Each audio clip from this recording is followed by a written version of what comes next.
Capítulo 59. La dignidad del matrimonio y la familia.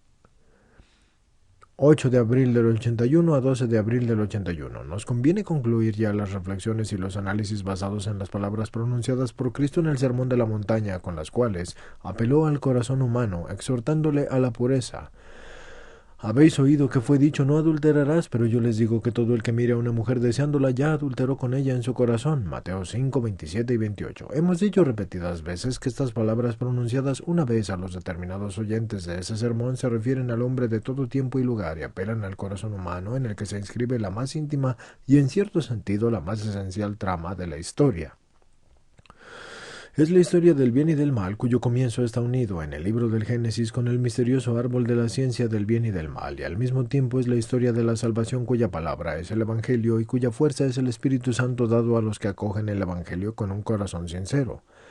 Si la llamada de Cristo al corazón humano y antes aún su referencia al principio nos permite construir o al menos delinear una antropología que podamos llamar teología del cuerpo, esta teología es a la vez pedagogía, y la pedagogía tiende a educar al hombre, poniendo ante él las exigencias y motivándolas e indicando los caminos que llevan a su realización. Los enunciados de Cristo también tienen este fin y se trata de enunciados pedagógicos, contienen una pedagogía del cuerpo que está expresada de un modo conciso y al mismo tiempo muy completo.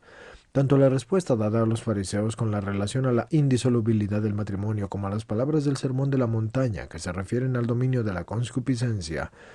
demuestran al menos indirectamente que el Creador ha asignado al hombre como una tarea el cuerpo y su masculinidad y su feminidad, y que en la masculinidad y feminidad les ha asignado en cierto sentido como una tarea su humanidad y la dignidad de la persona, y también el signo transparente de la comunión interpersonal,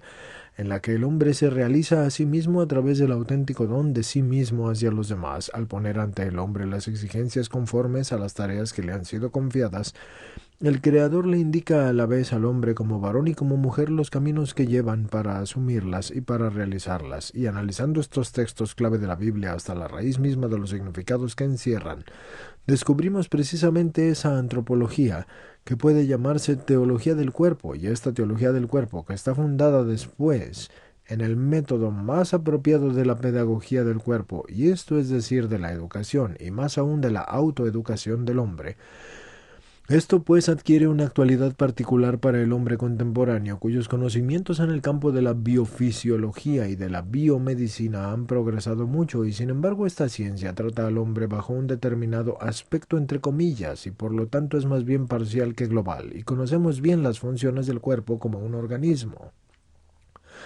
Funciones vinculadas a la masculinidad y feminidad de la persona humana, pero esta ciencia de por sí no desarrolla todavía la conciencia del cuerpo como si fuera un signo de la persona o como una manifestación del espíritu, porque todo el desarrollo de la ciencia contemporánea que se refiere al cuerpo como un organismo más bien tiene un carácter de un conocimiento biológico, porque está basado sobre la separación en el hombre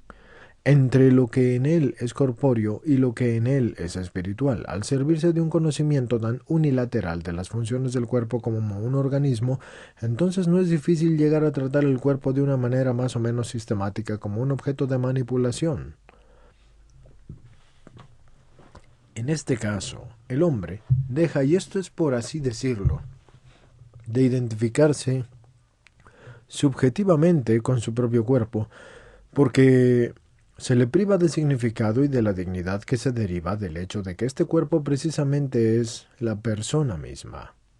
y es de la persona misma. Y nos hallamos aquí en la frontera de los problemas que frecuentemente exigen las soluciones fundamentales imposibles sin una visión integral del hombre, y precisamente aquí aparece claro que la teología del cuerpo,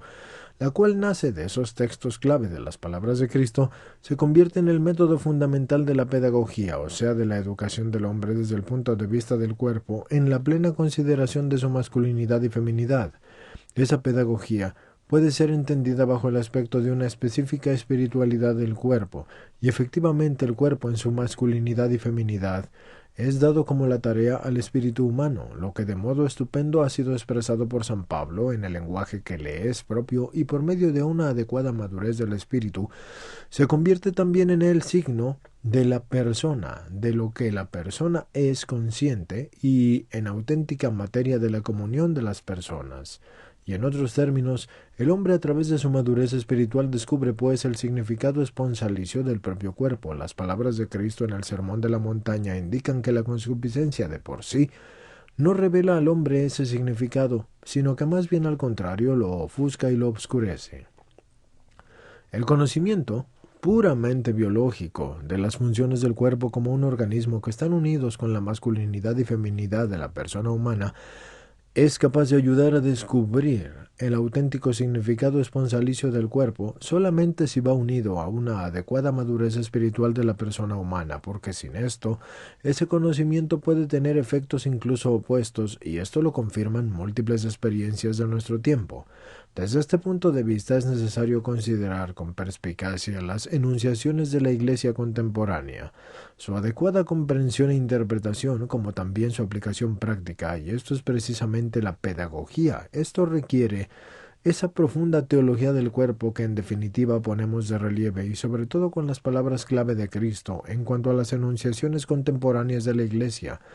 Es necesario conocer el capítulo que es titulado La dignidad del matrimonio y de la familia y su valoración, de la Constitución Pastoral del Concilio Vaticano II, Gaudium et Spes, parte 2, capítulo 1, y sucesivamente de la encíclica de Pablo VI, Humanae Vitae. Sin duda alguna, las palabras de Cristo, a cuyo análisis hemos dedicado mucho espacio, no tenían otro fin que la valoración de la dignidad del matrimonio y de la familia, de donde se deduce la convergencia fundamental entre ellas y el contenido de los dos mencionados documentos de la Iglesia contemporánea. Cristo hablaba al hombre de todo tiempo y lugar, y las enunciaciones de la Iglesia tienden a actualizar las palabras de Cristo,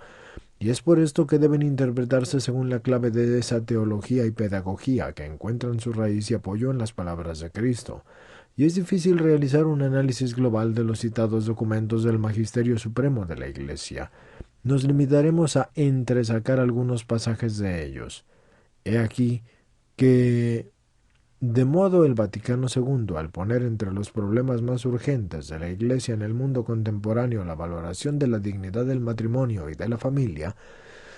caracteriza la situación existente en este ámbito. La dignidad de esta institución, y nos referimos al matrimonio y la familia, no brilla en todas partes con el mismo esplendor, puesto que está oscurecido por la poligamia, la epidemia del divorcio, el llamado amor libre y otras deformaciones. Es más, el amor matrimonial queda frecuentemente profanado por el egoísmo y el hedonismo, y los usos ilícitos contra la generación. Gaudium et Spes 47. Pablo VI, al exponer en la encíclica Humanae Vitae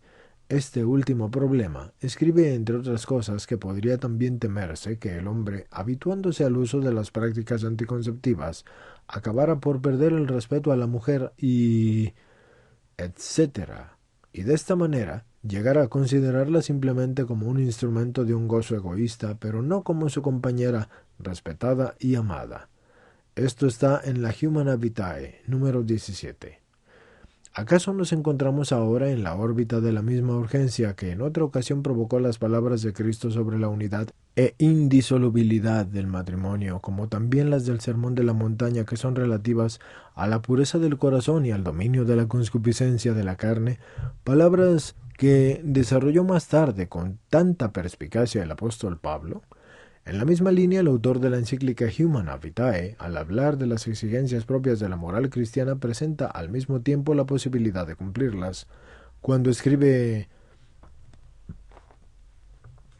el dominio del instinto mediante la razón y la voluntad libre impone sin ningún género de duda una ascética. Pablo VI utiliza ese término para que las manifestaciones afectivas de la vida conyugal estén en conformidad con el orden recto y particularmente para observar la continencia periódica, pero esta disciplina propia de la pureza de los esposos, lejos de perjudicar el amor conyugal, le confiere un valor humano más sublime. Exige un esfuerzo continuo, precisamente es este esfuerzo, y ha sido llamado antes ascesis, pero gracias a su influjo beneficioso los cónyuges desarrollan íntegramente su personalidad. enriqueciéndose de valores espirituales porque favorece la atención hacia el otro cónyuge y ayuda a superar el egoísmo enemigo del verdadero amor y hace profundizar más a su sentido de responsabilidad. Esto está en la Humana Vitae número 21. Detengámonos en estos pocos pasajes. Ellos, especialmente el último, nos demuestran de manera clara que es indispensable para una comprensión adecuada de las enseñanzas del magisterio de la Iglesia contemporánea, esa teología del cuerpo cuyas bases hemos buscado, sobre todo en las palabras de Cristo mismo. Precisamente la teología del cuerpo, como ya lo hemos dicho, se convierte en el método fundamental de toda la pedagogía cristiana del cuerpo. Haciendo referencia a las palabras citadas, también se puede afirmar que el fin de la pedagogía del cuerpo está precisamente en hacer ciertamente que las manifestaciones afectivas y sobre todo las propias de la vida conyugal, estén en conformidad con el orden moral, o sea, en definitiva, con la dignidad de las personas. En estas palabras retorna el problema de la relación recíproca entre el eros y el etos. Y eso ya lo hemos tratado. La teología entendida como un método de la pedagogía del cuerpo, nos prepara también a las reflexiones ulteriores sobre la sacramentalidad de la vida humana y en particular de la vida matrimonial. El Evangelio de la pureza y del corazón, ayer y hoy, al concluir con esa frase el presente ciclo de nuestras consideraciones, y antes de pasar al ciclo sucesivo en el que la base de los análisis serán las palabras de Cristo sobre la resurrección del cuerpo, deseamos dedicar todavía un poco de atención a la necesidad de crear un clima favorable a la educación de la castidad, de la que trata la encíclica de Pablo VI en la Humana Vitae número 22. Y queremos centrar esas observaciones sobre el problema del ethos del cuerpo en las obras de la cultura artística, con referencia especial a las situaciones que encontramos en la vida contemporánea.